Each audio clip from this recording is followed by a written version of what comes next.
Okay, good evening everyone. This is kind of a bit of a special video for me. I just went over 4,000 followers on Instagram. The numbers, you know, it's two-sided, isn't it? Yeah, you want to say you don't care. I do. It's a big thing, isn't it? I never imagined 4,000 people be interested in what I do, but there you go. But it's not so much that. It's all the great guys you talk to. That's not cliche. For me, that is absolutely the truth. I love talking to people and I love seeing everybody else's creations, everybody else's takes on some great things and that. But for me, it's been quite a long journey, I suppose, and I just wanted to do a 4,000 video thing of something I love again, like I did with the Duke before. So this time it's going to be a little focus on Kilian, which is, everyone knows, is my niche kind of love, as Duke is my designer love. So it'll be quite a longish video, well, if I can fit it all in. I hope everyone enjoys it, so I just want to say thank you to everyone again. And this video is kind of inspired by, I don't know if any of you have seen their videos, Rose and Jones, that's Lizzie, and Clémence CC Fragrances, that's Clémence, who do these videos where they tell stories, they do loads of research, they get really into the brand. And I can remember saying that Clémence should do a Kilian video, and I thought, well, yes she should, because it'll be better than mine, but why not do it myself, pull my finger out my backside and go research. So anyway, I hope everyone enjoys it. Thank you. So I thought I'd start this video talking about Kilian, the great man himself, just a little introduction, but I thought I'd start it with his words from his little card that comes with the fragrance. And Kilian says, "When I launched my brand in 2007, my goal was to put perfumery back in its pedestal and to return it to its former glory, the way perfumery existed in the late 19th and early 20th century. For me, perfume is an essential accessory of every man and woman. Each fragrance that I make is imagined and created for the ultimate way to express oneself and all the facets of our unique personalities." Kilian himself was born on the 27th of March 1972 in Boulogne-Billancourt near Paris, and we all obviously know this already, but obviously Kilian is an heir of the great Cognac and Hennessy empire. The man himself studied semantics and semantics of odours, as well as communication and language sciences, so obviously his interests lay in the ability to tell a story, I think, with fragrances, to have the right words to describe them, to sort of understand the way a fragrance is put across, what it means to people, and to be able to describe that. That's my take anyway. And he trained as a perfumer with legends such as Thierry Vasseur, who is of course at Kilian. And then the talented man himself worked for great designer houses such as Dior and Armani. And in 2007 is when he decided to launch his own brand. But from one of his lives, I remember Kilian saying, actually, he may well have ended up in fashion. So aren't we lucky that he didn't go that way and went to create his own brand? And that is what's coming next. Obviously, there's a lot of information online which I've used to find out this little bit about Kilian. I think he's had a fascinating life and he's a fascinating person, so feel free to get to know more about him. Now, when the house launched in 2007, it was called By Kilian, and some of the first fragrances that Kilian decided to release were legendary ones now, such as Love Don't Be Shy and Straight to Heaven. And we all know where the idea for Straight to Heaven comes from, obviously the great Cognac legacy running through his blood. In 2009, we saw the first Pure Oud launched, started the Oud collection, and also this is when the more luxury packaging started to come about. Calise Becker is amongst the most common perfumers that is used by Kilian and is behind a lot of fragrance collaborations with Kilian. But there are also other great legends who've worked on the perfumes, like Alberto Morelos. And like I was saying, it was 2011 that the coffrets and the beautiful clutches and that started to be released, as Kilian obviously believes in a luxury that lasts forever. Also along with them were lipsticks and body creams, which eventually came. In 2016, the brand Kilian then became a part of Estée Lauder, and part of working with Estée Lauder meant that the My Kind of Love range, which is a more affordable range, was released in 2018. The most recent release is Good Girl Gone Bad Eau Fraiche, which is absolutely beautiful, and that was released this year. And that put up the total number of Kilian releases to 74 perfumes. Kilian is one of the few brands out there that used as refillable bottles, which I think is a great idea. And packaging that can be used obviously again with the beautiful coffres and that. So they've kind of put the environment and this absolute sense of lasting, beautiful luxury that can be sort of maintained forever, if you like. And also, I think the refills and the sort of travel sets are great ideas as making them more affordable and more kind of accessible for more people.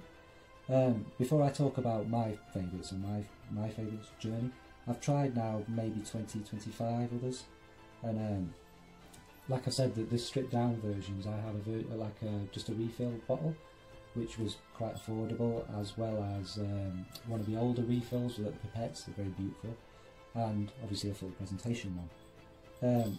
And the reason I wanted to talk about Kilian particularly is because it's quite a life-changing one for me. I'll get more into this in the other one, but Kilian is what really got me hooked on fragrances and started my big journey. Okay. Like I said previously, Kilian really invoked a strong kind of emotional connection with me, and obviously the fragrances aren't meant for me, and we all, well, me personally, but we all, I think, find a brand that really speaks to us, that everything they create, whether we love it or don't love it, is kind of something that resonates with us. We really appreciate it, we really fall in love with the art and the creation. I wouldn't normally do this, but this, weirdly, is an inspired by version of Back to Black. Now I know it's cheeky to put that in, but I wanted to put that in to kind of explain this is where my fragrance journey began. I bought a fragrance, then started watching YouTube's videos, and they mentioned this company, and I bought this version. And this is obviously a version of Back to Black, and when I first smelt it, I had never smelt anything like it before in my entire life. Nothing as good as this. Now, I am going to talk more in depth about the original just shortly, but this, I didn't know fragrances could be so beautiful. Now this is an inspired by version, it's definitely not the same, but if you like, it opened my eyes to what was out there and to explore all the real things that were out there and to really start to grow my passion. So without this, I probably would have never got interested in fragrances in the first place, wouldn't have made all these countless posts and crazy videos and that. So thank you to this version.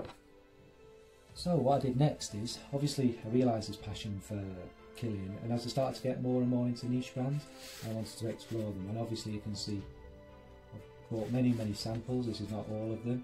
These ones are from Nose Paris, who are really good, and there's also many other brands and companies out there that do the samples. Obviously Kilian do them themselves, although not in the UK, so obviously I had to look elsewhere. And these samples, there's basically a fragrance for every single occasion, and it let me get the chance to try my favourite, the one that got me into it all, and that is of course Back to Black.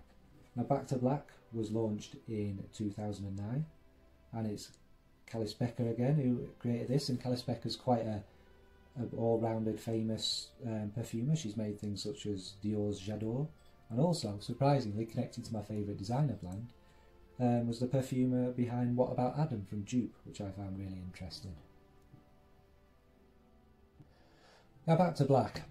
I'm not going to go into bore you with all the details, the total note breakdown of it all, but basically what I get from it is it's got that obvious Kilian signature of it being a beautiful boozy fragrance, but that's not the main part of it. It's got this the smoothest, most beautiful, tender, richest tobacco, which I always say has been dipped in a kind of beautiful, luscious cherry honey, and then this fragrance is by no means a beast or anything like that, but for me it lasts a long time on me, and it's one of them fragrances that I think Kilian does absolutely perfectly. It doesn't need to announce itself when it's there. It's one that someone's going to catch a whiff of you and want to get close to you, want to smell you. They are going to be intoxicated by the beautiful, sweet, rich warmth of this gorgeous fragrance. So that's Back to Black. My next love was Love and Tears. Again, this is another Kalian Becker one, and this is from 2010. But Love and Tears, through exploring kind of all the Kilian samples, and strangely I couldn't get hold of a sample of this, but they've given me so I got it from somewhere else, but they've given me a certain sort of love of white florals, given that Kilian's love of using things like tuberose, which is a beautiful, sweet, magical white floral which has all sorts of different facets that can be used in many different ways. And this, when I smelt this, I loved it. I absolutely loved it.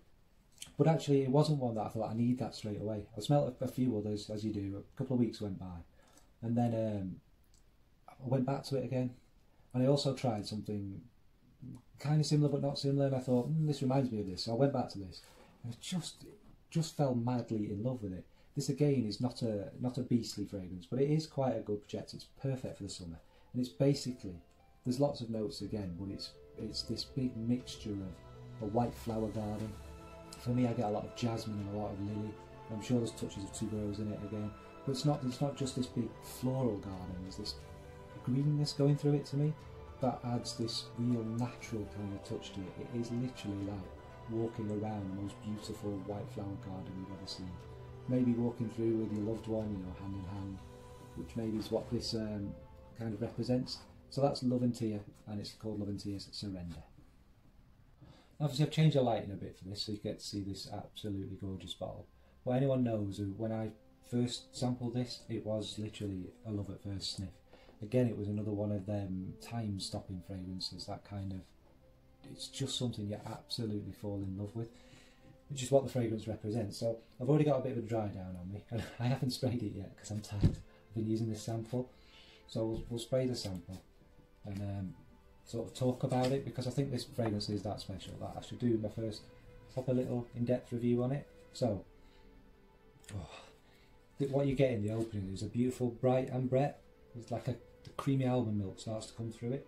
Now, to me, the ambrette represent the pure skin, if you like. The florals, such as the iris, do start to come through quite quickly. But the iris is it's a sweet floral one, but it gives it that kind of crumbliness mixing with the ambrette and the almond milk, I think. Kind of more of a crumbly feeling, like an orris root in the background.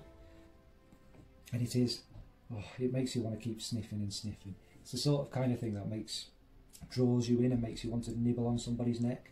Now again, the vanilla, as that starts to come in with the tonka, doesn't dominate it, but it gives it this, again, semi-gourmand kind of feel, making it just something you want to go nibble people. I know I keep saying nibbling people, but it is that kind of thing where you just want to rest your head and put your nose in somebody's neck.